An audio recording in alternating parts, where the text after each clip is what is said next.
शाह महमूद कुरैशी 9 मई हमला केस से बरी। डॉक्टर यास्मीन राशिद, मियां महमूद रशीद, एजाज चौधरी, उमर सरफराज चीमा को 10-10 साल कैद की सजा। इंसदादी दहशतगर्दी अदालत लाहौर ने 9 मई को GOR गेट पर तोड़फोड़ के मुकदमे का फैसला सुना दिया। ATC के जज मंजर अली गिल ने कोट लखपत जेल में केस का फैसला सुनाया। दौरान ट्रायल डॉक्टर यास्मीन राशिद समेत 21 मुल्जिमान के हतमी बयानात कलमबंद किए गए।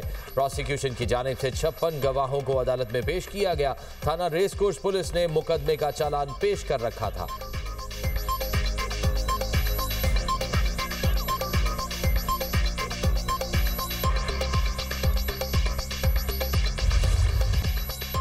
UN ने मोदी सरकार के चेहरे से नकाब उतार दिया।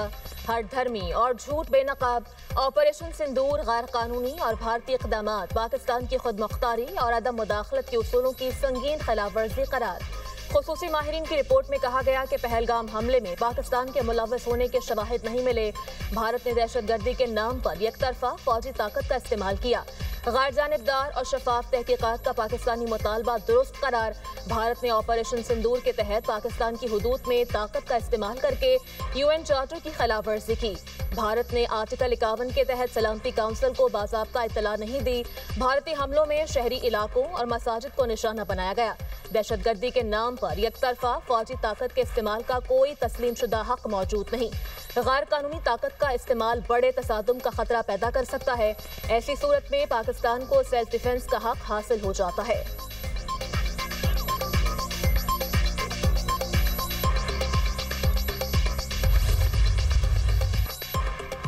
अक़वाम मुत्तहिदा का सिंध तास मुआहिदा मुअत्तल करने के भारतीय ऐलान पर इजहार तशवीश। मुआहिदे की मुअत्तली का यकतरफा इक़दाम नामुमकिन। UN माहिरीन ने आबी जारहियत पर मोदी सरकार को आईना दिखा दिया। रिपोर्ट में कहा गया, नया मुआहिदा होने तक पुराना नाफिज रहता है। पाकिस्तान ने मुआहिदे की किसी शिक की खिलाफ वर्जी नहीं की।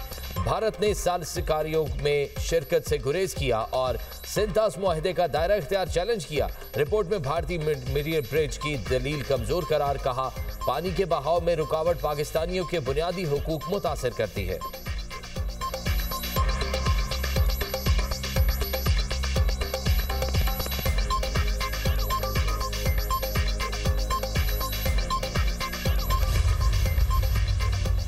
UN के बदहाल मोदी से 5 सवालात। भारतीय हुकाम की जुबानें बंद। UN ने पूछा, क्या भारत के पास इल्जामात के सबूत हैं? क्या भारत ताकत के गैर कानूनी इस्तेमाल की वजह से इंसानी जिंदगियों के नुकसान का अजाला करेगा और उस पर माफी मांगेगा? क्या भारत सिंध तास मुआहिदे की जिम्मेदारियां अदा करेगा? क्या इंडिया पाकिस्तान के कानूनी हुकूक और बुनियादी इंसानी हुकूक की पासदारी करेगा? क्या भारत सिंध तास मुआहिदे की डिस्प्यूट रेजोल्यूशन की शिकों की पासदारी का इरादा रखता है? ये भी बताया जाए, भारत जम्मू कश्मीर के तनाज़े के पुरअमन हल और कश्मीरियों को हक खुदरातियत देने के लिए क्या इक़दाम उठाने का इरादा रखता है? भारत 60 रोज में एक भी सवाल का जवाब न दे सका।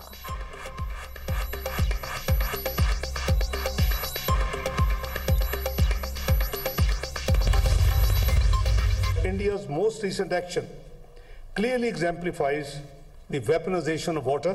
These variations in water flow are of extreme concern for Pakistan as they point to unilateral release of water by India into River Chenab.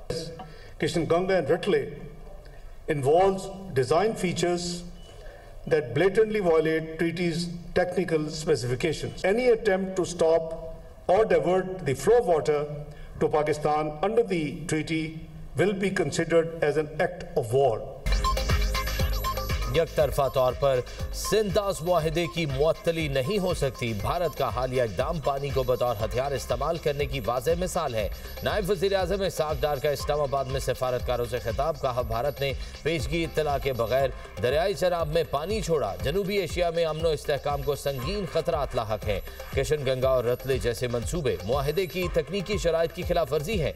Bharat ने मुआहिदे के तहत ज़रूरी डेटा और मालूमात पाकिस्तान को फराहम नहीं की। पाकिस्तान ने इंडस वाटर कमीशन के जरिए सफारती और कानूनी रास्ता इख्तियार किया। पाकिस्तान वाज़े कर चुका है, पानी रोकना या उसका रुख मोड़ना जंगी इक़दाम तस्वर होगा।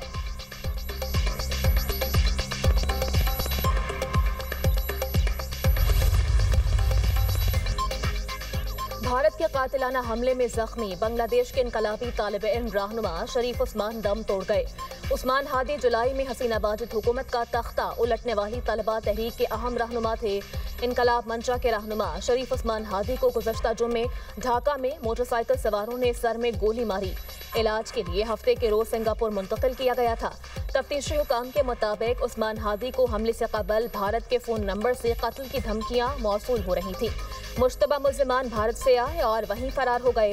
हादी की मैयत सिंगापुर से बांग्लादेश पहुंचा दी गई। मैयत को ले जाने वाली गाड़ी वस्ती ढाका के इलाके शाहबाग की जानिब रवाना हो गई। शाहबाग और हादी स्क्वायर में शदीद एहतजाज, मोदी के खिलाफ नारेबाजी।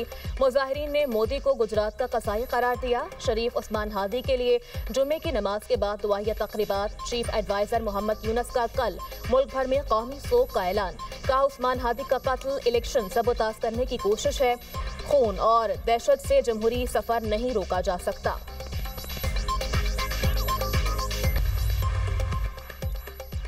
भारत की मुदाखलत और मोदी की शफाक पॉलिसियों ने बांग्लादेश को आगो खून में धकेल दिया। भारत की हमसाया मुमालिक में मुदाखलत और कातिलों की पुष्टपनाही ने खित्ते को तसादुम के दहाने पर पहुंचा दिया। शेख हसीना वाजिद की भारतीय सरपरस्ती शफाक मोदी के लिए वबाले जान बन गई। बांग्लादेश के सियासी कारकुन उस्मान हादी के कत्ल के खिलाफ दूसरे रोज भी शदीद एहतजाज। मुश्तइल मुजाहिरीन ने गद्दार वतन शेख मुजीबुर रहमान के घर को नजर आतिश कर दिया। ढाका में एक अखबार के दफ्तर को आग लगा दी। शाहबाग पर मुजाहिरीन का मुसलसल कब्जा। भारत मुखालिफ नारेबाजी, कातिलों को भारत से वापस लाने का मुतालबा। इनकलाब मंच की तशद्दुद रोकने की अपील। मुजाहिरीन का इंसाफ की फराहमी तक एहतजाज जारी रखने का ऐलान। बोले, भारतीय मुदाखलत मजीद बर्दाश्त नहीं। हमसाया मुल्कों में भारतीय मुदाखलत और कातिल अनाज़िर की पुष्टपनाही ने पूरे खित्ते को तसादुम के दहाने पर ला खड़ा कर दिया। अफगानिस्तान में दहशतगर्द गिरोह बेलगाम। यूएन ने भी पाकिस्तान के मौक़िफ़ की तायद कर दी। अफगान तालिबान रजीम में सरगर्म दहशतगर्द तंजीमें आलमी अमन के लिए संगीन खतरा करार। रिपोर्ट में कहा गया, अफगानिस्तान में दाइश, टीटीपी, अलकायदा, जमात अंसारुल्लाह समेत दीगर दहशतगर्द गिरोह सरगर्म हैं।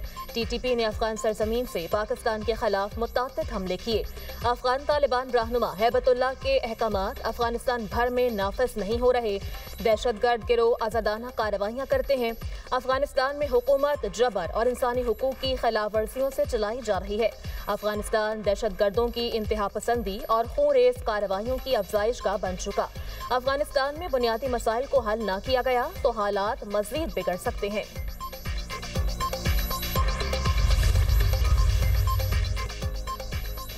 वफाकी वजीर अलीम खान और सेनेटर पलवशा खान में तलखी, एक दूसरे को शटअप कॉल दे दी।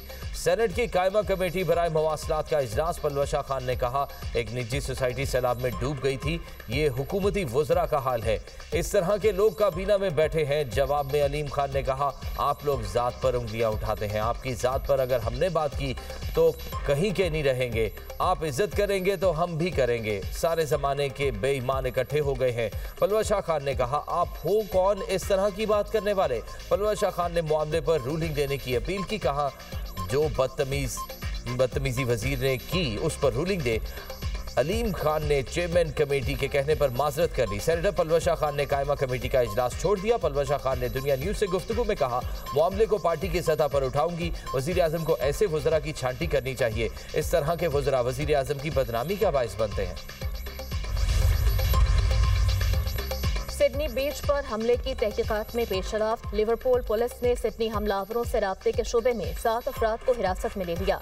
Deputy commissioner New South Wales का कहना है, ज़ेरे हिरासत अफराद की हमलावरों से नजरियाती मुमासलत है। ज़ेरे हिरासत अफराद का एक ग्रुप बीच पर जाने का मंसूबा बना रहा था। ऑस्ट्रेलियाई वज़ीर आज़म का शहरियों से असलहा खरीदने का ऐलान।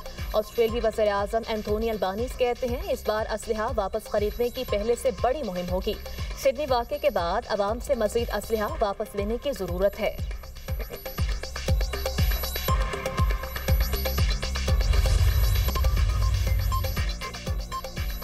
अमरीकी रियासत शिमाली कैरोलिना में छोटा तैयारा गिरकर तबाह, 7 अफराद हलाक। अमरीकी हुकाम के मुताबिक हादसे में अमरीकी motor sports racing driver Greg baffle भी अहले खाना समेत हलाक हो गए।